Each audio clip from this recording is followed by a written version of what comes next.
Nako, hindi ito magugustuhan ng mga membro ng Kingdom of Jesus Christ at saka ni Apollo si Kibuloy.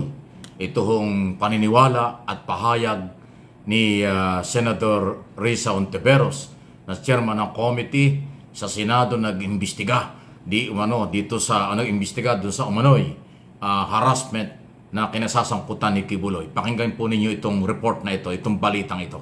Nagpasalamat si Senador Risa Hontiveros sa paglalabas ng Court of Appeals o CA ng freeze order sa bank accounts ni Apollo Kibuloy, pastor ng Kingdom of Jesus Christ. Sa opisyal na pahayag na inilabas ni Senador Hontiveros, sinabi niyang deserve at nararapat lang ang naturang hakbang sa mga tulad ni Kibuloy.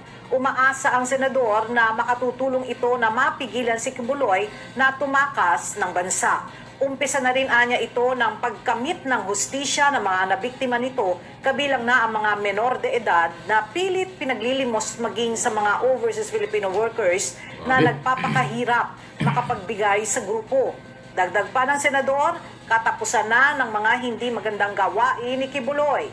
Tiniyak din niya na patuloy silang tatayo at maninindigan laban sa mga scammer at con artist na nananamantala sa mga Pilipino. Antindi, ng report, di ba? Thank you sa UNTV. Sila po yung naka-interview at nakakuha ng report na yan. Mula po dyan sa kampo o mismo kay Senador Risa Hontiveros.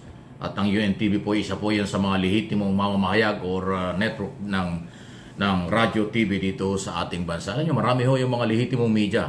UNTV, ABS-CBN, GMA7, News 5, Net25, PTV4, IBC13, ang dami po niyan pinanggagalingan ng mga lehitimo mga balita. Pero antindi, ito nga po ay matapos na ilabas ng Court of Appeals ang order na sa loob ng 20 araw dapat maipatupad ang order sa pagpapahinto ng operasyon ng mga bangko, bank account, o paano ito yung transaksyon, pati sa mga building, mga sasakyan, SMNI, Suarezog Media Corporation at Sunshine Media Network International, pati yung building. So, asahan natin sa mga susunod na ilang araw ay mag-ooperate na ang AMLA. Tulong siguro ang pulis at iba pa dahil yung Anti-Money Laundering Council, sila po yung nagpetisyon before Court of Appeals. Ang balita ko sa kampo naman ni Kibuloy at ng Kingdom of Jesus Christ ay mag-aapila nga sila, yung kailang mga abogado. Karapatan nila yon. Pero dito sa nangyaring ito, sa akin pong analysis at opinion, abay, napakabigat po niyan.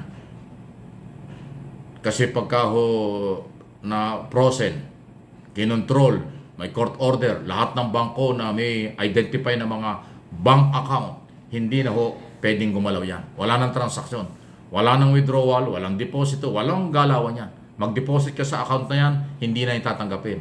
Mag-withdraw ka sa account na yan, hindi na rin yan ilalabas ng bangko. At yung mga building at mga properties na yan, hindi na rin makakapag-operate. Pati yung mga sasakyan na identify na may pangalang SMNI, mga sasakyang identify sa SMNI at Kingdom of Jesus Christ, hindi makakagalaw yan. Pati aeroplano, pati chopper. Talagang pasikip ng pasikip po. Alam nyo, itong nangyaring ito ay hindi naman ho ito bago at hindi naman po ito dapat ikabigla. Yan ay normal lang na nangyayari sa isang akusado na may mabibigat na kaso. At pinagdududahan kung saan galing ang pera. Kasi nga kaya nga merong anti-money laundering law or council. Yan ang nagmamonitor ng mga pinagdududahan kung saan nanggagaling ang volume ng pera. Kasi si Kibuloy nagpapakilala na siya ay mayaman. Marami siyang kayamanan. Kitang-kita ang kanyang mga property. Napakatindi ng kanyang lifestyle. Isipin mo, 3 yung aeroplano, may mga chopper, mga mansion ang bahay, kung saan-saan lugar. So, kaya wala namang nakikitang malaking-malaking negosyo. Kaya yung pagdududa ng AMLA, yun ang basihan. Kaya humingi ng nagpetisyon before Court of Appeals, and then ang Court of Appeals ay naglabas ng order para i-process ang lahat ng asset na yan. Ganun po yun. Wala pong illegal dun. So yung mag-file ng motion for consideration, yung kampo ng nila, ay karapatan nila yun. Kung pagbibigyan o hindi, ay another story yun. Hindi natin alam. Pero wala pa yan. So, napakahirap para din sa isang pamilya. Pag yung isang pamilya, maraming pera, pero hindi rin ma-withdraw sa bangko, hindi makapag-deposito, ay paano ngayon yung mga halimbawa may bayarin? Halimbawa, may loan, di ba? So, magbabayad ka, motorization, yung monthly na obligasyon. Or yung anong tawag dyan, or may pinapagawa ka, eh paano saan kukunin yung pera? Maliban na kung na-withdraw o nakapag-withdraw ng malaking pera bago dumating itong order na ito. Ay magiging automatic po yun sa mga bangko dahil ang mga bangko takot yan sa AMLA. Takot yan sa anti-money laundering law kasi batas po yan na may kapabilidad na i-process, utusan ang mga bangko. Ganun po yun mabigat. Kaya ito naman, sinabi ni Ontiveros, hindi natin masisi. Dahil siya naghirap dun sa komite, matagal na siya nanawagan, inimbitahan si Kibuloy para humarap sa hearing, hindi dumating. Isinomon, hindi rin dumating. Nag-isa ng warrant of arrest, hanggang ngayon hindi ho nirerespeto yung warrant of arrest. So, hindi mo masisi yung Ontiveros na ikatuwa niya itong desisyon ng court. Kasi court order yan. Walang control dyan ang executive department at ang mga legislator. Yun po yung proseso. Mabigat. Kahit na gaano kalaki ang perang nasa vault o nakatago, yung cash na hawak ng Kingdom of Jesus Christ at ni Kibuloy at ng kanyang mga kasamahan, mauubos din yan. Kasi walang papasok Walang darating na transaksyon galing kung sa bangko ang gagamitin kasi nga frozen na. Kung may magdi-deliver naman sa kanya ng volume ng pera, pagdududahan din yan. Naku, at maliban po dyan sa issue ng pera, property at iba pa, ito pa yung isang bago ngayon. Ay mukhang identify na ho talaga ng PNP sa Davao region kung nasaan si Kibuloy nagtatago dyan sa mga lugar na yan. May mga pinabanggit na ngayon, mayroon daw tunnel mula doon sa pinatayong malaking kingdom, di ba? Yung malaking building doon na may tunnel daw papuntang airport. Totoo naman na yung hangar, kumaga sa kotse, yan ang garahe. Nakadugtong yun sa airport. Kaya nga pag nagbibiyahe siya ng araw, mula doon sa hangar niya, diretso na doon sa runway. Magkadugtong yun. Ngayon, kung sinasabing meron tunnel doon, kasi nung una, yun yata yung plano ng araw.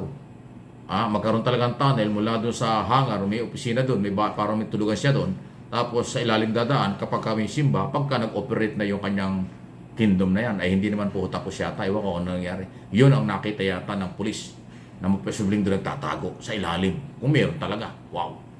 At saka yung mga statement po ni General Torre, parang napakalalim ng information nila. At yan ang nakakagulat. Bakit may impormasyon na ganyan ang pulis?